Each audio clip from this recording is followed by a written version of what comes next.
함께 읽겠습니다.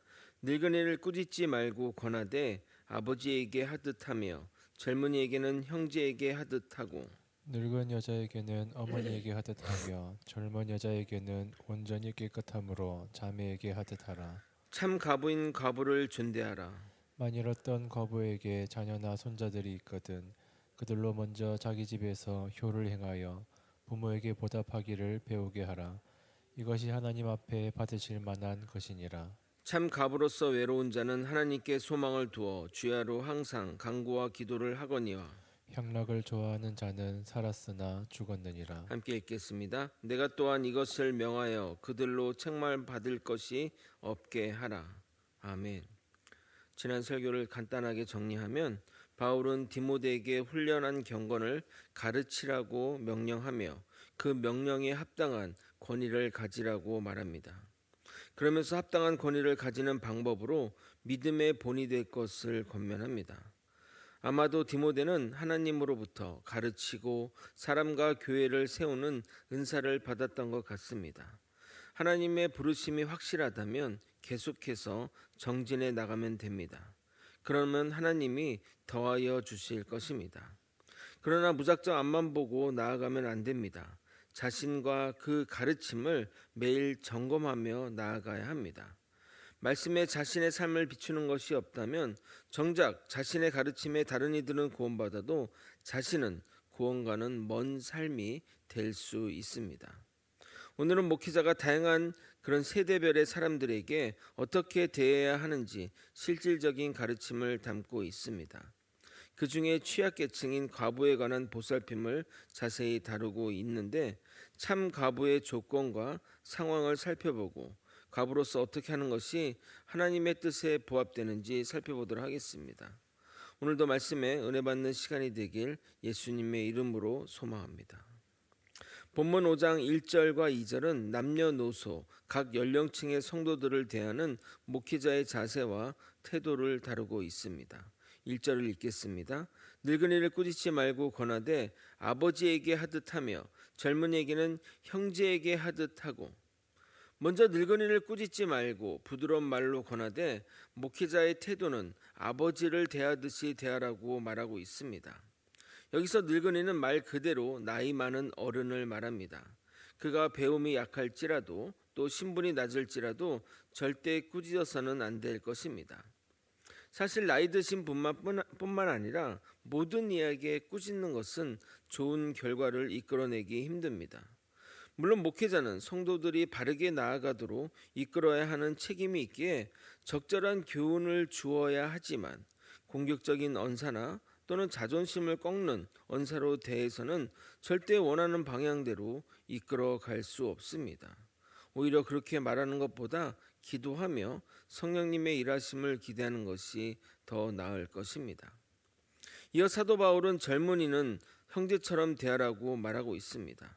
이 말은 그 사람이 나이가 어리다고 해서 낮게 여기거나 하대하지 말고 평등한 관계에서 같은 믿음을 가진 동역자로 여기라는 의미입니다.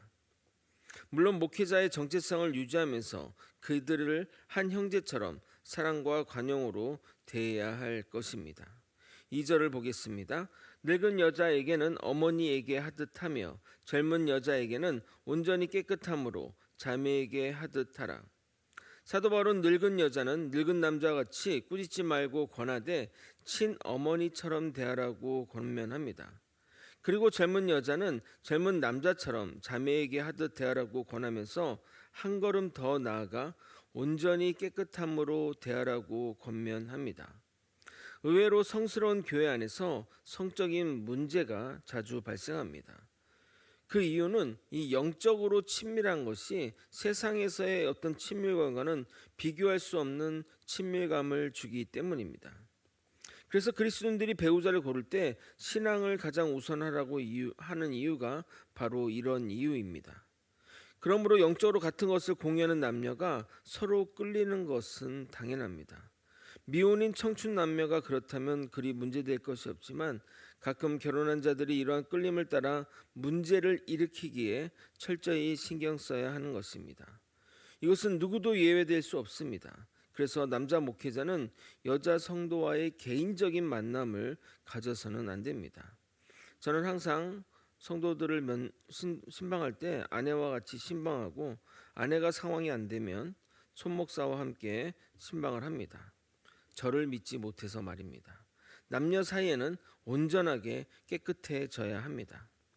이어지는 3절부터 16절까지는 참 가부에 대한 바람직한 태도에 대해 집중적으로 다루고 있습니다. 그런데 과부 문제에 대해 이렇게 길게 다룰 필요가 있을까 생각이 들 수 있는데, 당시는 교회 내 과부가 많았기에 이렇게 자세히 다루는 것입니다. 사도행전 6장을 보게 되면 헬라인 가부와 유대인 가부에 대한 처리 문제로 집사 제도가 출범할 정도로 그렇게 과부의 문제가 많았기 때문에 그런 것들을 우리가 확인할 수 있습니다. 당시 가부가 많은 이유에 대해 학자들의 의견들은 가부들이 기독교를 잘 받아들였다는 의견과 남자들이 조기 사망하는 경우가 많아 가부가 많았다는 의견이 있습니다. 예수님도 이러한 과부들과 관련된 일화가 있을 정도로 당시 과부는 참 많았던 것 같습니다. 두렙돈의 과부나 나인성 과부, 또 과부와 불의한 재판관 등 예수님의 말씀과 사역 가운데 자주 등장합니다. 그런데 본문을 보면 참 과부를 존대하라고 말합니다. 3절입니다. 참 과부인 과부를 존대하라. 여기서 참 과부는 누구를 말하는 것일까요? 이 표현은 가짜 과부가 있다는 말이 아니라 아무도 도와줄 일이 없는, 정말 도움이 필요한 과부를 말하는 것입니다. 과부이지만 자녀 또는 손자가 있다면 그들에게 먼저 과부인 자신의 어머니 또는 조모를 돌보라고 교육시켜야 합니다. 이 일은 하나님이 원하는 선한 일이기 때문입니다. 4절을 여러분이 한번 읽어보도록 하겠습니다. 함께 읽겠습니다. 시작. 만일 어떤 과부에게 자녀나 손자들이 있거든 그들로 먼저 자기 집에서 효를 행하여 부모에게 보답하기를 배우게 하라. 이것이 하나님 앞에 받으실 만한 것이니라. 부모를 돌보는 일은 축복된 일이니 교회가 자녀가 받을 복을 빼앗아서는 안 되고 자녀가 그 기회를 얻을 수 있도록 주어야 합니다. 효도하는 것을 의무나 또는 부모에 대한 보답으로 생각해서는 안 됩니다. 하나님은 부모를 잘 모시는 것이 약속 있는 첫 계명이라고 말하며 축복을 약속하셨습니다. 에베소서 6장 1절에 3절을 읽어드리도록 하겠습니다. 자녀들아 주 안에서 너희 부모에게 순종하라. 이것이 옳으니라. 내 아버지와 어머니를 공경하라. 이것은 약속이 있는 첫 계명이니 이로써 내가 잘되고 땅에서 장수하리라. 자녀가 부모를 모시는 일이 의무가 되고 그동안 키워준 것에 대한 보상하는 차원에서 출발하니까 힘이 들고 시험이 드는 겁니다. 항상 인간 사이의 사랑은 하나님으로부터 출발해야 됩니다. 남녀 간의 사랑도 하나님으로부터, 부모 자식 간의 사랑도 하나님으로부터 출발할 때 참된 사랑을 할 수 있으며 시험과 어려움을 쉽게 극복하게 됩니다. 출발이 부모 개인의 어떤 사랑으로 시작하거나 자식 개인의 사랑으로 출발한다면 과거에 자신에게 부모가 잘해준 거나 부모가 자신에게 못해준 거나 또 이런 것들, 또 자식이 자신에게 또 못해주는 것들의 서운함들이 생겨날 수밖에 없습니다. 그러나 하나님의 한량없는 사랑, 하나님이 나를 베푸신 그 사랑으로 이것들을 출발하게 된다면 부모를 잘 섬기는 것이 기쁜 일이 되며 즐거운 일이 되는 것입니다. 이어지는 5절부터 7절은 과부에 대한 권면이자 참 과부의 조건이라 할 수 있는 내용이 담겨 있습니다. 누구도 도와줄 일이 없는 참 과부는 하나님께 소망을 두고 주야로 간구와 기도에 힘을 써야 합니다. 주야로 간구와 기도에 힘을 쓴다는 것은 기도가 일상이라는 말입니다. 주야로 간구와 기도에 힘쓰는 것은 꼭 과부만의 책무는 아닙니다. 우리 모두가 그렇게 해야 하지만 과부는 어찌되었든 남편과 가정을 챙기는 것에서 어느 정도 자유롭기 때문에 이런 것에서 자유를 즐기기보다는 하나님과의 깊은 교제로 나아가라는 것입니다. 이처럼 대표적인 예가 누가복음에 기록된 여선지자 안나일 것입니다. 안나 선지자는 과부이지만 결혼하지 않고 매일 성전에서 메시아 오기만을 기다리며 기도했습니다. 누가복음 2장 36절 37절입니다. 또 아셀지파 바누엘의 딸 안나라 하는 선지자가 있어 나이가 매우 많았더라. 그가 결혼한 후 7해 동안 남편과 함께 살다가 과부가 되고 84세가 되었더라. 이 사람이 성전을 떠나지 아니하고 주야로 금식하며 기도함으로 섬기더니 결국 안나 선자는 기도의 응답을 받아 메시아를 직접 명접하게 됩니다. 반면 과부에서 자유로운 주어진 자유를 주님과의 교제에 힘을 쓰기보다는 향락에 치중하는 자는, 향락을 즐기는 자는 살았으나 주 안에서 죽은 자라 하겠습니다. 6절을 읽겠습니다. 향락을 좋아하는 자는 살았으나 죽었느니라. 과부 중에는 남편으로 많은 재산을 물려받은 사람도 있었습니다. 그 많은 재산을 향락으로 사용한다면 육체적인 생명은 있지만 영원한 생명은 죽은 자라 하겠습니다. 오히려 그의 많은 유산이 그를 죄악으로 이끄는 것입니다. 살다 보면 정말 많은 재산으로 인해 하나님과 멀어지게 되는 사람들을 보게 됩니다.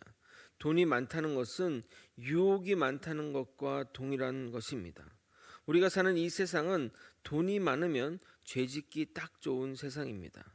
어느 유명한 영화의 대사같이 죄짓기 딱 좋은 상황이라 하겠습니다. 물질에 관한 잠언의 말씀이 저는 참 진리라고 생각합니다. 잠언 30장 9절을 함께 읽도록 하겠습니다. PPT 보시고 함께 읽겠습니다. 시작. 내가 배불러서 하나님을 모른다.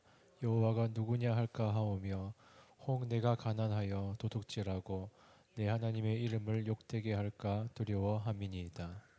너무나 부자 돼서 그 부로 인해 하나님 모른다 하지 않고 또 너무나 가난해서 또 그 가난으로 인해 하나님께 죄짓는 일이 생기지 않게 하는 것이 바른 기독교의 물질관이라 하겠습니다.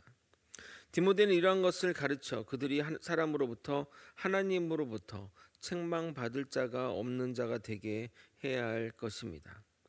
말씀을 정리하겠습니다. 목회자는 사람들의 상황과 처지를 살피고 그에 맞게 대처해야 됩니다.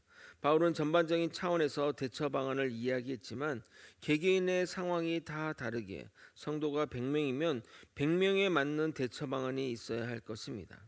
그러므로 성도분들도 차분하게 목회자가 지역과 사람들에게 잘 적응하기를 응원해야 할 것이며 목회자도 조급하게 대응해서는 안 됩니다. 시간이 지나야 해결되는 것이 있는 것 같습니다.